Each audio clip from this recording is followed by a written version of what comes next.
Hey, everybody, welcome to a special segment in the middle of our service.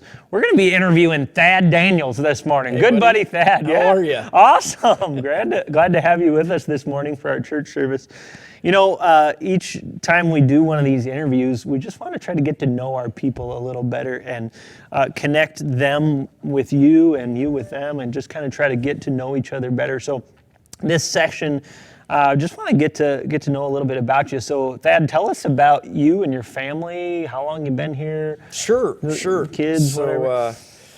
Grew up here, graduated from high school here. My wife graduated from Joliet, just a few miles away. Oh, nice. So we've been gone. We were gone for a while and moved back here about 8-9 years ago now. And brought a couple of curtain crawlers with us, and so Caden and Avery are my kids. Jen's my wife. So they're Avery's 13 and Caden just turned 16. Woo! And so on Monday, we got to celebrate a birthday. Sure. That's fun. It locked up in exile, but it was a good time. We had fun with it, you know. So the years go fast though, watching those kids grow up. oh, it's crazy. I was sitting there with my dad and said the same thing. Just man, I remember when he was just this tall, you know. Sure. So oh yeah, and he's shot up here the last couple of years. About Crazy about a foot. stuff. So yeah, and you know, Avery, she's just you know, my little angel. You know, I love her to death, and so the kids are doing great. And a lot of us would recognize Avery probably being up on stage for that kids choir thing in the past years and different things. She's Christmas programs and stuff. Oh yeah, she's been part done of some it. of that and sang. Yeah, it's really great to have Avery part of our church too, and so great stuff. So this sermon series that we're doing, we're really trying to emphasize like big moments, like big life-changing moments that have happened over the course, and specifically in this series, the disciples' lives. But I just want to think back, what are some of your big moments? Like if you had maybe your top 5 or whatever, or just a couple of big things that have changed your life. You know, I think for me, there's definitely a few that I can think of right off the top of my head. One of them was, you know, dealing with, I had some friends that we were floating on the river and we had a real bad river accident. And they were in another boat and, you know, we had lunch and told them about this takeout. It was kind of dangerous, and they just rolled right past us, and they had a really bad boat wreck. And, holy smokes! And I remember, you know, looking at my friends who were in our drift boat with us, and they really didn't know what to do. And I just looked at them, and I threw my life jacket on, and I said, you know, tell my kids and my family that I love them, because I was going after them. Wow! And ended up saving one of the guys. The other guy came out on his own, saved a second guy, and third guy didn't make it. Holy smokes! Yeah, and it really messed me up for a long time, just because of the simple fact that, you know, when you're, you know, I was in my late 30s, and it really kind of hit home for me what's important, you know, and was I right with God? You know, and was the path that I was on, was it the right path? And it wasn't. Whoa. You know, but it was pretty eye-opening for me to realize at that point that I needed to turn a corner. Man, I can't imagine losing a friend like that and yet being willing to jump in and save. Like, wow, man, you know, what a story. It was pretty crazy. So, you know, the other thing was another life-changing experience for me was just, you know, almost went to prison in my 20s, and so that was pretty interesting. Sure, that would be a big deal. Yeah. A friend of mine's dad, who was a mentor of mine still, I'll never forget what he said to me was, he goes, "The Lord's like any other father, and when you break His rules, you're going to be punished." And sure. It just blows my mind to this day. Whoa. You know, that he told me that. It was such a shock. You know, here I was thinking, oh, someone's going to feel sorry for me a little bit. You know, no, he didn't. He laid it straight, and it's what you needed to hear in that moment. Absolutely. Like instead of people being nice to you, you needed to hear that. Like absolutely that challenge and that strict. Man, what a powerful You know, Powerful moment. probably the other couple things that were really big in my life were, you know, when Jen and I, when we first got engaged, same guy that mentored me about telling me about, you know, punishment of your father was this guy's telling me about how important it was to be equally yoked and to be equally yoked before you're married, you know. And Wow. I really think that for young people and for people that are going through that was such a big thing for us, because it really put us on a different level of intimacy, but the intimacy with Christ together. Yeah, so what does that phrase mean to you, like equally yoked? Like just I think walking that with you God together? walking with and- God together, I think both being, you know, accepting Jesus Christ into your heart, Yeah. being saved, Yeah. you know, and I'll never forget that moment in my life, you know. Having that oneness together with your spouse as you go into marriage, like that's It was a big thing, That's you a know. big deal. So, cool. um, Yeah, any more of those in life, or you know, some of the stuff we'll talk about, it'll be some spiritual Sure, parts. yes. Yeah, tell me about the spiritual big decision, big moments then in your life that God's got a hold of your life. I mean, it sounds like some of these already were like God moments, clearly. They were, but, you know, I was still one of those things where I still thought that I could, you know, the human being part of me was like, well, I got this, you know. Sure. I don't really, you know, sure, I prayed and read my Bible, but I wasn't invested. I wasn't vested yet. Sure, you And- weren't all in kind of thing. It was No. like, oh, that God thing's there, but right. yeah. And, you know, and I think for me, that really changed really drastically when we moved here and we started going to church here, you know, and the church family that we have here and the Sure. people that we've experienced Sure. things with and Yep. you know, done small group with and Bible studies with, and, you know, just those things that are, you know, together with people in your community that are there to lean on each other, Sure. you know, and that's been huge, you know. It's where the real growth really happens, right? Where all those relationships come together and Absolutely. you have that like network and people challenging you too, you know? Oh yeah, they're calling you Speaking- out. yeah, That's call you out, like that's- you should be, you know, and that's what it takes to have a good. absolutely. I think too, you know, there was definitely a big thing for me here is when I went to the walk to Emmaus. And, Okay, yeah, tell me about that, yeah. So the walk to Emmaus is kind of a little retreat Okay. for men that Like a 3-day. three or 4 day retreat. It's pretty secluded. You know, the one here is in Billings. You know, you're meant to lose track of time.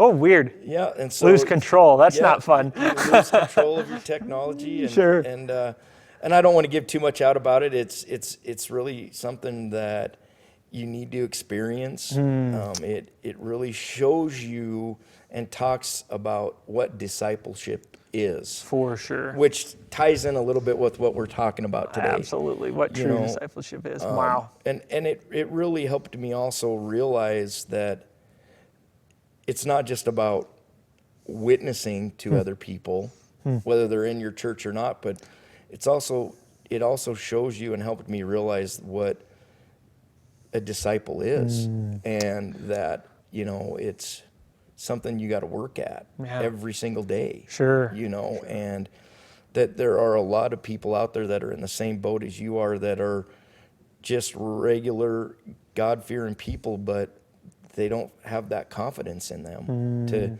to express it to other Sure, people. Sure. You know? Especially men, don't you think? Absolutely. Like we have a hard time getting into spiritual because it's too vulnerable for us. You know, Right. we like just kind of keeping surface things. So when you get that group of guys together in a walk like that, Yeah. and they just kind of let loose with And- each other, it's and that is definitely it's encouraging. Well, and you're around different men and people that are every walk of life, everything from doctors and lawyers to people that work 9 to 5, Yeah. blue collar guys. Sure. You know, it's a great Salt experience. of the earth people, and yeah. I was able to be called back to work on the basically on the table. They call you to work on the table on, Sure. on team. Sure, and help serve. And that was an entirely different scenario because you're able to see through the other side of the window, Yeah. And to know what's coming, but also to see the vulnerability of Again, men, and realizing that they're there to understand Christ, For sure. So if guys want to grow in this, I mean, this is something that happens every year in Billings. Yeah. People put a ton of time and resources into that one weekend. Yeah, and it will change your life. Without a doubt. We really, they love to have couples. The 1 week is men and the next week is women. Sure.